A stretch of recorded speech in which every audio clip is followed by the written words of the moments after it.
So the iPhone 16 and 16 Pro launched today, and we're going to get these unboxed and take a closer look at what's new. We've got the iPhone 16 Pro in the new Desert Titanium and the iPhone 16 Pro Max in Black Titanium. Now, as I shoot every video on this channel with an iPhone, it'd be interesting to see if any of the new features are actually going to help me out, especially the new camera control button on the side. Okay, so normally I would actually get these phones delivered to my home for launch day, but this morning I decided to drive 50 miles to the closest Apple store to pick them up instead. And I'll tell you what, it felt proper nostalgic queuing up for launch day. But anyway, both phones secured and an hour drive back home to get these unboxed. So as you'd imagine, these look almost exactly the same as last year, although the box is very slightly thinner. There's the picture of the phone on the box and the colour that you've gone for, and then here's a comparison of the two boxes side by side. Right, let's get these opened up. So inside we have the iPhone itself, and this looks really nice. Every year I switch between different shades of black, silver and grey, so the new desert colour is a nice change. But under that we have the 1 meter braided USB-C charging cable with the SIM removal tool attached. And then we get the documentation, but this year there are no Apple stickers included. And the same goes for the Pro Max, it's exactly the same items inside, but this time I went for the black titanium instead. So with the iPhone 16 Pros, we get 4 colours to choose from. 3 of these we had last year on the 15 Pros, which include the white, black and natural. And then we also get the new one, which is the Desert Titanium.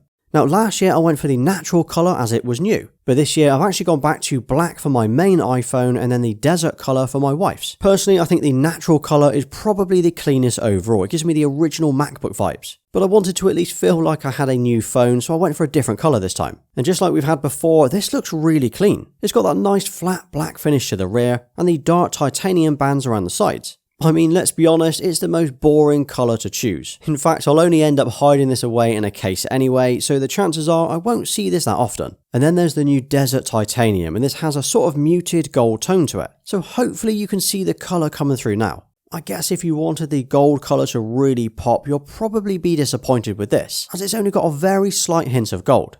Then looking around, we still have the 3 lenses for the cameras. So there's the wide, ultra wide and the telephoto lens. And both the Pro and the Pro Max have the same lenses this year, because last year the Pro Max had the 5x lens while the Pro only had a 3x lens. And then here they are side by side. Now not just for the colours but for the size as well. Now I personally prefer the all black look, but the desert colour does look proper fresh. I can see this one being probably the most popular colour this year.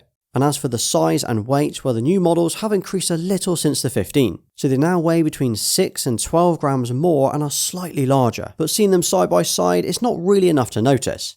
And as for the screen, well, this is where things have changed a little this year. So both the 16 Pro and the Pro Max have had a slight boost in screen size. The Pro now has a 6.3 inch screen instead of a 6.1 inch screen, and the Pro Max has a 6.9 inch screen instead of a 6.7 inch screen. Not a huge difference, and most of that is due to the thinner bezels around the screen. Other than that though, the screens are basically the same as last year. So that's an OLED Super Retina XDR 120Hz and an always-on display. They can both do HDR, have a 2 million contrast ratio and up to 2000 nits peak brightness. Personally, I always go for the larger phone as I like to have as much screen space as possible for creating videos, taking photos and editing them. And although Apple say their screens are practically scratch resistant, I still fit one of these screen protectors every single year. And it's actually one of the first things I do before I even use the phone. So this is the SpawnPoiint one, and all you need to do is line this case up, remove the film, and voila, we have now got a bubble-free screen protector fitted. And while we're talking about SpawnPoiint, this is the case that I'll be using again. This is called the 01. They also do a lighter one if you've got a lighter coloured iPhone. But I've linked to both of these down below if you wanted to check them out.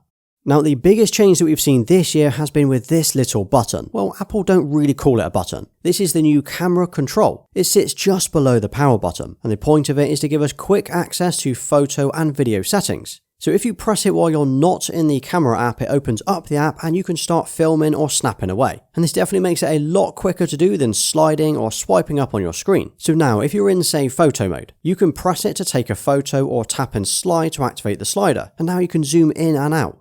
And if you double press it, it will open up these settings which you'd normally have across the bottom. And what's really cool is as you press it, it sort of interacts with your screen. So you can see the dial moving or the numbers changing on here. Now from my testing over the last couple of hours, I would say it's very practical if you shoot your content in landscape, as the button is quite easy to access. But when you shoot your content in portrait mode, it does feel a little bit more fiddly to press. So I'm not sure how easy this will be to use for, say, short form content, but definitely for long form or taking photos and videos this way, it's going to be a lot easier to use. And as for the cameras around the back, we've still got the 3 lenses, but this time the ultra-wide has been upgraded, finally. So we have a 48 megapixel main with a 24mm f1.78 lens. This is the one that I use for probably 95% of the photos that I take across all of my socials, and it's definitely the best lens with the sharpest image. And then we've got the 48 megapixel ultra-wide, which has a 13mm f2.2 lens. Last year this was only 12 megapixels, so jumping up to 48 should make the images look so much sharper. Now I obviously need to test this out more, but already from the tests that I have done, this looks really good. And then finally we have the third lens, the 12 megapixel telephoto, which is a f2.8. This hasn't changed at all since last year, so it still has a 5x telephoto lens, which gives us a 120mm focal length. It also has optical image stabilization and autofocus. Now generally I think the iPhone takes pretty good photos, but it really makes a difference when you get the light in just right, as in low light it can often look quite noisy. And then we have the video side of the cameras. Again, we have the 3 lenses, which includes 4K recording between 24 and up to 120 FPS. I actually often shoot my content between 30 and 60 depending on what I'm filming, but 120 is a really nice feature to have, especially considering that most of our TVs and monitors now support that mode as well. But it can also shoot up to 240 FPS in 1080p mode using the slow-mo option. Again, all of these camera controls and tools can be accessed and changed by tapping and scrolling the camera control button on the top. But there's another cool new feature they've added, which is called spatial audio. This is designed to let you separate the audio in your video, so it should let you get clearer overall audio when you're editing and playing it back. So there's standard, in-frame, studio and cinematic. It means you shouldn't need to worry too much about background noise when you're filming.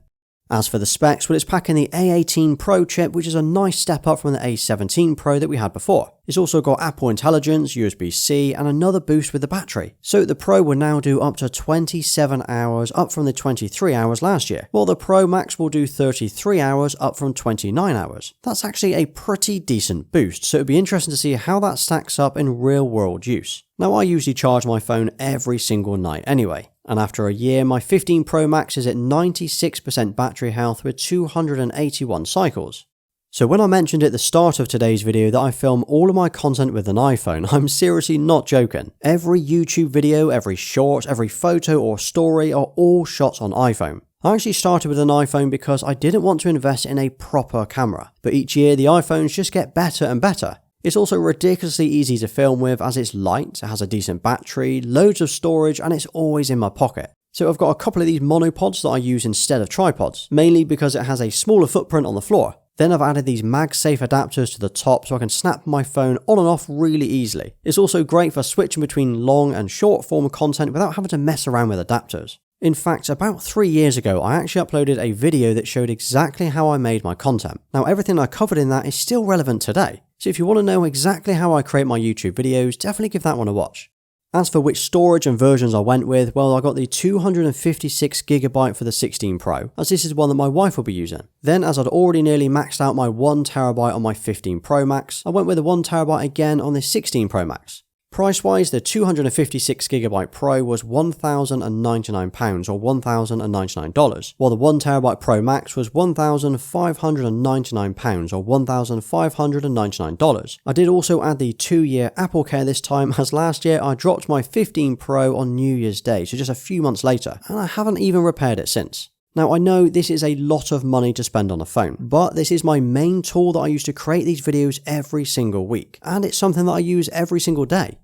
So the ultimate question is it worth buying? I'll be honest, for most of you, probably not. If you've got an iPhone 15 Pro, maybe even a 14 Pro, this isn't a groundbreaking change. However, if you take a lot of photos and videos, or you like to create content with your iPhone like I do, I believe this new camera button alone will make a difference. Also, the 120 FPS at 4K is a cool feature, as well as the increased battery size and the improved ultra-wide lens. But like always, you've got to see value in the upgrades and weigh up if it's worth the extra cost for you. Now drop a 16 Pro in the comments and I'll give you a thumbs up for staying right till the end. And also let me know if you are upgrading this year and which one you're going for. Now if you're thinking about getting yourself a PS5 Pro next week when pre-orders go live, make sure you watch my video about it next. Well, thanks for watching. Please like, subscribe and follow me everywhere. Until next time.